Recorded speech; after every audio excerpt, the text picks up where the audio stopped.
모든 것을 이루시고 만지시는 분은 하나님이십니다. 근데 그 하나님을 내가 의심할 게 하나도 없다는 거예요. 내가 그 하나님을 바라보면서 못하시면 어떡하지? 안 되면 어떡하지? 걱정할 게 하나도 없다는 거예요. 왜냐하면 하나님께서는 말씀으로 천지를 창조하신 분이시기 때문에 그렇습니다. 목회도 마찬가지예요. 인해교회가 그나마 이 정도로 계속해서 유지되어지면서 오는 것이 제 노력일 것 같습니까? 제가 최선을 다했기 때문일 것 같습니까? 당연히 제가 목회자로서 목사의 양심을 갖고 최선을 다해야 되고 하나님의 말씀을 바르게 가르치기 위해서 말씀을 늘 묵상해야 되고 성도들 한 사람 한 사람 이름 불러가며 눈물로 기도하는 것이 저의 마땅한 본분이지만 제 눈물이, 제 설교가, 제 노력이 교회를 만들어가는 게 아니라 천지를 창조하신 그 하나님, 그 하나님께서 인해교회 주인이시기 때문에 이 교회가 유지되어지고 움직여지고 이 교회가 하나님께서 받으실 만한 아름다운 교회로 날마다 성숙되어져 가고 있는 줄로 믿습니다. 저는 여러분들의 인생에도요, 하나님께서 여러분들에게 하나님을 나는 태초에 천지를 창조하신 하나님이라고 여러분들에게 소개하신 그 하나님을 믿으실 수 있기를 주님의 이름으로 축복합니다. 그분이 여러분들 하나님이세요. 하나님께서는 첫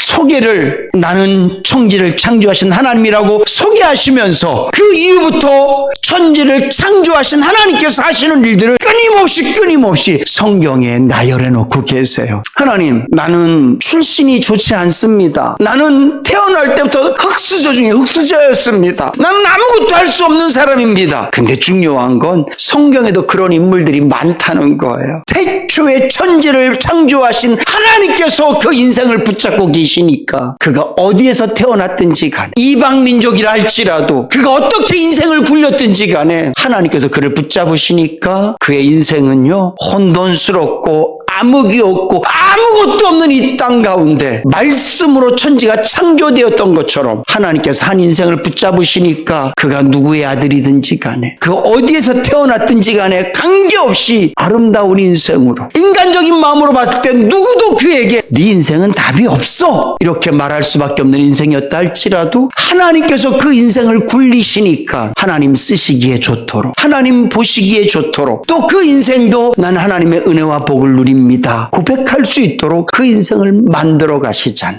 나는 너무 가난합니다. 나는 진짜 아무것도 없습니다. 혹시 그렇게 여러분들의 인생을 생각하세요? 그런 인생이라 할지라도 천지를 창조하신 하나님이 여러분들의 하나님이신 줄로 믿으시기 바랍니다. 사르밧 가부가 기근 속에서 아이고 이제는 딱 한 번 빵 한 번 구워 먹고 죽자. 아들 불러서 우리 나뭇가지나 좀 줍자. 이거로 불 떼고 얼마 남지 않는 기름 몇 방울 밀가루 이거로 떡 한 번 먹고 우리 죽자. 근데 그에게도 하나님은 천지를 창조하신 하나님이셨단 말이죠. 엘리야를 보내셔서 기름병에 기름이 마르지 않게 하시고 밀가루통에 밀가루가 마르지 않게 하셔서 그를 먹이시잖아요. 나는 너무 큰 죄를 져서 도저히 하나님의 사랑과 은혜를 구할 수 없습니다. 걱정하지 마세요. 하나님은 천지를 창조하신 하나님이세요. 그 하나님께서 온 인류의 죄를 구원하기 위해서 직접 이 땅에 오셔서 십자가에 죽으셨고요. 부활하셨고 그 사랑과 그 은혜로 우리의 죄를 용서하시고 예수를 믿다가도 계속 넘어지고 쓰러지는 저와 여러분들에게 하나님의 사랑과 은혜를 끊임없이 꺼져가는 등불도 끄지 않으시고 상한 갈 때도 꺾지 않으신 하나님으로 우리에게 존재하신 하나님인 줄로 믿으시기 바랍니다. 다윗이 자신의 죄를 깨달았을 때 자기가 자기를 용서할 수 있었을까요? 그가 평상시에 어진 왕이었었거든요. 그가 평상시에 백성을 사랑하는 왕이었단 말이에요. 처음부터 극악무도하고 백성들을 막 처단하고 그런 왕이 아니었단 말이에요. 사울 왕의 손자 무비보셋을 대하는 태도를 보세요. 그가 사울 왕이 죽었을 때 어떻게 하는지 한번 보세요. 다윗은요 한 영혼을 귀히 여겼던 사람이에요. 자신의 가장 충성된 장수를 죽였어요. 그리고 그의 아내를 취했단 말이에요. 그 모든 과정 가운데 그는요 그 죄에 묻히고 교만함과 이기심에 묻혀서 자기가 잘못한 줄 모르고 있었어요. 벌거벗었지만 벌거벗은 줄 몰랐단 말이에요. 그때 나단 선지자가 와서 당신의 죄인입니다. 그때 자기가 자기 모습을 봐요. 내가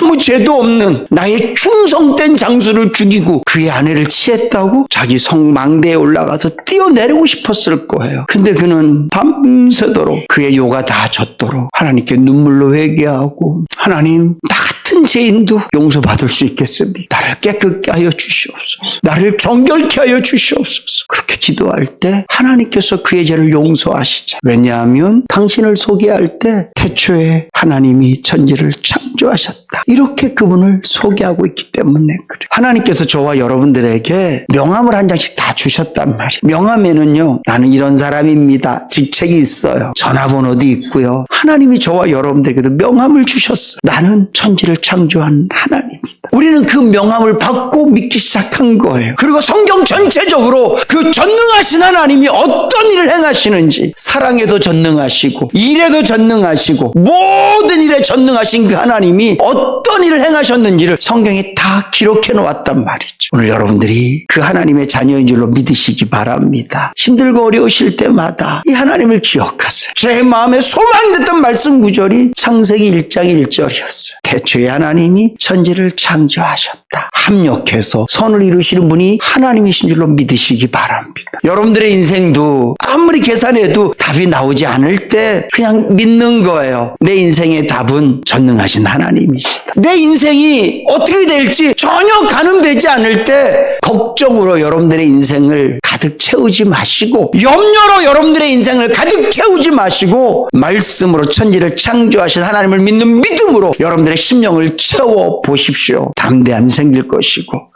기쁨이 생길 것이고 소망이 생길 줄로 믿습니다. 내 인생이 어떻게 어디로 굴러갈지 아는 사람은 아무도 없어요. 내가 어디로 가든지 무엇을 하든지 하나님께서 나를 붙들고 계신다라는 이 사실을 믿는 사람들인 줄로 믿습니다. 근데 그 하나님이, 천지를 창조하신 하나님이 아버지가 되어주셨어요. 그 하나님을 믿는 믿음으로 담대하게 살아가시고, 인생이 힘들고 어려울 때마다 어떻게 해야 되지? 절망될 때마다 나는 태초에 천지를 창조하신 하나님으로 너에게 존재한다.